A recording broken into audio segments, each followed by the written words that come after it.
Hwan na ɔse wɔ yo nyansafo wɔ wiase? Ompagya ne nsa na memmusa na asɛm bi. Memmusa no sɛ, ne nyansa ekura no ɛhefa na onya firiye. Ɛfiri sɛ wiase obiara ni hɔ a yɛwo no onyansafo anaasɛ onimdifoɔ. Nyansa efiri abrabɔ suahunu mu na ɛba. Wotie nyansa kotokuo. Mpɛn pii no ɛyɛ na wodwendwene wɔ wotiri mu sɛ nka menya tumi na makomachi ɛwɔ abrabɔ mu a ɛnneɛma bebree wɔ hɔ a nka mɛsesa ɛde afiri mabrabɔ mu. Wei ɛyɛ dadwene hunu a ɛni kwa sɛ odwene bio. Ɛne sɛ mpo sɛ wo nsa ɛka saa tumi no ɛnɛ da yara na wakɔ w'akyi akɔyɛ nsakyerɛeɛ ɛde afiri w'abrabɔ mu a ɛnka wonim sɛ nyansa kotokuo a abrabɔ de ama wo no ɛnka no nso bɛfiri wo nsa. Ɛnɛ da yi sɛ wada wo ho so ahwɛ wo ho yie ɛde afiri nipa ho a ɛgyina abrabɔ suahunu bi a enipa bi ada n'adi akyerɛ wo ntira. Nyansa kotokuo ni o. Ɛnɛ da yi awade a wɔkɔ sɛ wo sɛ wontoto awade wɔ yase a ne gyina abrabɔ suahunu bi a awade atwa mu ɛde ama wo ntira.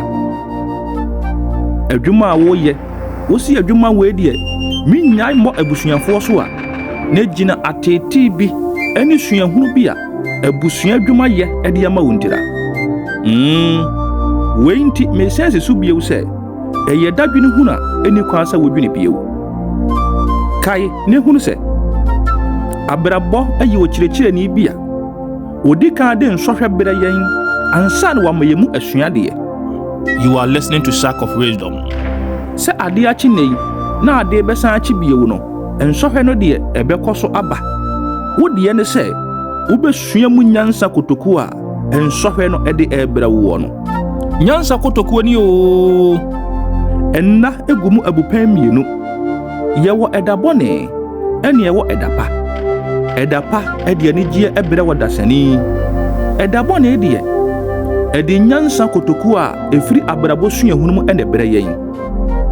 Mpɛn pii no ɛyɛ na yɛma yɛdwene kɔsi atete bi a ɛdabɔne no mu yɛ kɔɔ mu. Ɛyɛ na yɛma yɛdwene kɔsi enisuo bi a ɛdabɔne no mu yɛ teeyɛ. Ɛyɛ na yɛma yɛdwene kɔsi yawudie bi ɛne awerɛhodie bi a ɛdabɔne no ɛde maa yɛn. Wotie nyansa kotokuo. Sene sɛ yɛbɛdwene ho ahunu sɛ ɛdabɔne yi nso no ɛde nyansa kotokuo a ɛbɛtumi aboa yɛn ɛme yɛtumi apem akɔ yɛnim ɛde abrɛ yɛn. Wei nso ɛne me nyansa kotokuo a mede ɛma wo nɛ.